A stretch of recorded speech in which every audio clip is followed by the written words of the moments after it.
It is officially the end of my university term time. And you know what that means? Doing a summit camp in the western Cairngorms at a peak called Sgor Gaoith. I have my beautiful girlfriend here, Storme.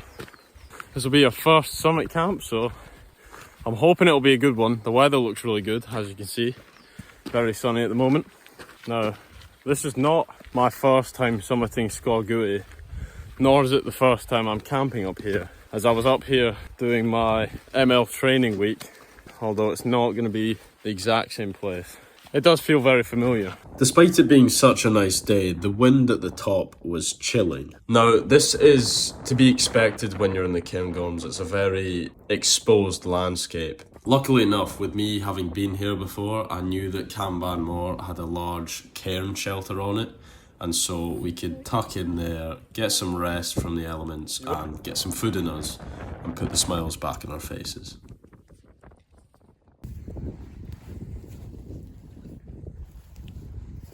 This is the spot that we have chosen to set up camp. We have a lovely little snow patch leading to a nice pond which flows right past our piece of real estate. Storme is currently on interior decor at the moment. We are perfectly situated.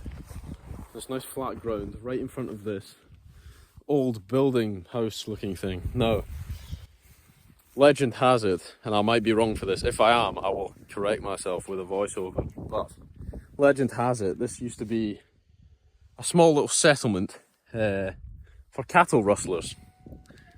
You can kind of see a little fireplace in there, actually. Yes, they used to stay here, and I'll take you round the corner. They would watch over their cattle down in the valley, down at Loch Einach. This ruin was also used as a bothy for deer watchers, and is best known as Ross's Bothy, being named after one of those deer watchers. Up there is Sgor Gaoith, which is the nearest Munro to us at the moment. I think we're going to do that for sunset, 150, 200 metres from where we are right now. So pretty much like an evening walk. And that'll get Storme. Storme, what Munro will that be for you? Like 11th or 12th? 12, oh, 12. She's racking up the numbers. It will not be a new one for me. But it is a beautiful one. It's one of my favourites. So I'm not opposed to going back up there a second time.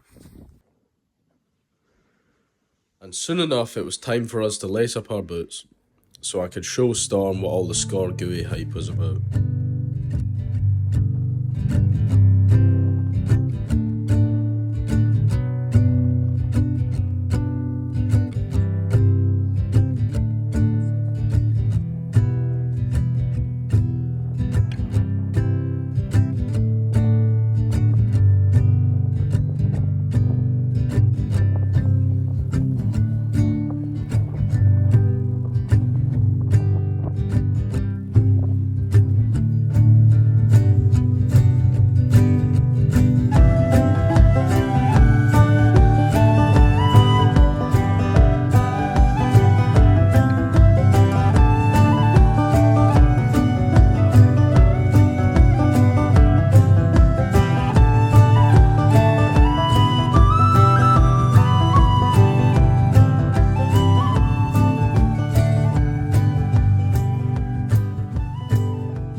What a fabulous sunset. Obviously we set up camp, did all that. It's now 8:30 and just look at that. I mean, you can't see it. There you go. Look at that. Wonderful. And the wind isn't even that bad. It is pretty chilly, but it's not strong at all. So we're just walking back to the tent now. Got some good photos. I'll probably whack them up. And some cool videos as well. I just love the viewpoint from up there. It's absolutely magical. You get to see the whole Loch Einach below you. And one of my favourite things is that there's a waterfall up at the top end of the loch, and you can just hear it sort of rumbling all throughout the valley.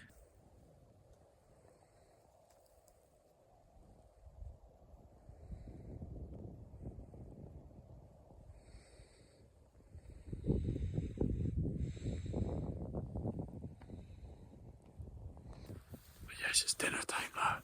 Why are you whispering? Because you're whispering. Oh, it just sounds like it. Busy. Yeah, I know, dinner time, schminner time. Dinner time, schminner time. What's on the menu? Meat. What kind of meat is it? Sausages. What else? Steak. Steak. Marshmallows. Marshmallows. Ginger biscuits. Ginger biscuits. In that order. Yes. Steak, sausages, steak, marshmallows, ginger biscuits. And then salty cracks. Salty cracks. Right, Storm. Give us the verdict on the steaks. Well seasoned. And the Polish sausages. Those are good. Those are good, the smoked Smoky, sausages. yeah, they're good. Very, very good. So it's a win. I'm ready eating, man. So we finished the day with some hot chocolate and marshmallows in the jet boil. And the ginger biscuit.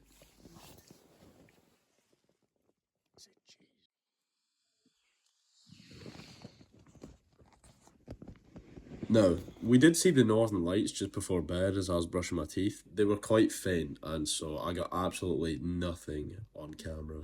If anyone knows how to get the Northern Lights on their phone when they're quite faint, please tell me, because I was desperately trying to, but just got a black screen every time.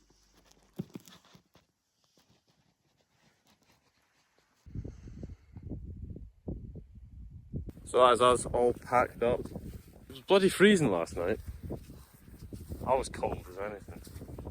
I had to put all my clothes back on, but we made it with a 50 sleep score and a 47. Yeah, sleep was diabolical.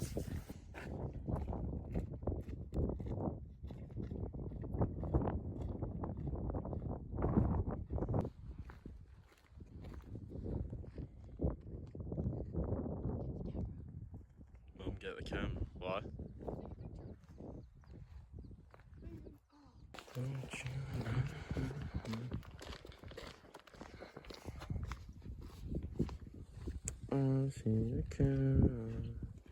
But yes, thanks for joining us. Going up the hill. We are going to go swimming. Now, the place we went swimming is somewhere called Feshy Bridge. Now, this spot is beautiful and I would recommend it. However, being in Scotland, the water is bloody freezing. Cold water shock is a real danger that does claim lives every year. So please, please, please be careful and don't go swimming alone.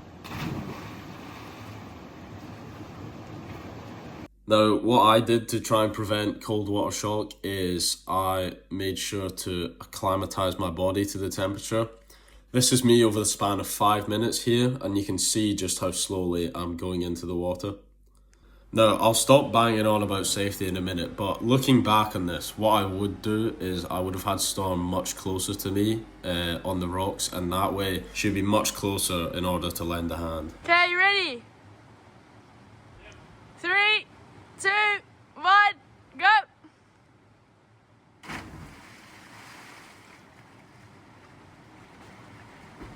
You okay? Uh-oh. So I then spent the next almost hour looking for my GoPro without goggles as well, which is why it took me so long. I eventually was about to give up, but I went to someone's house nearby and she gave me this face mask.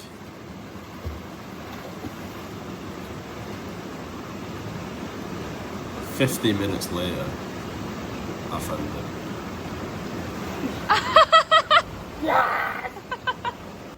Now that's the sound you make when you recover about 300 pounds of GoPro from the bottom of the river. Nice, well done. So as Storme's first summit camp, it actually ended up being a little bit more stressful and eventful than originally anticipated, but we wouldn't have it any other way.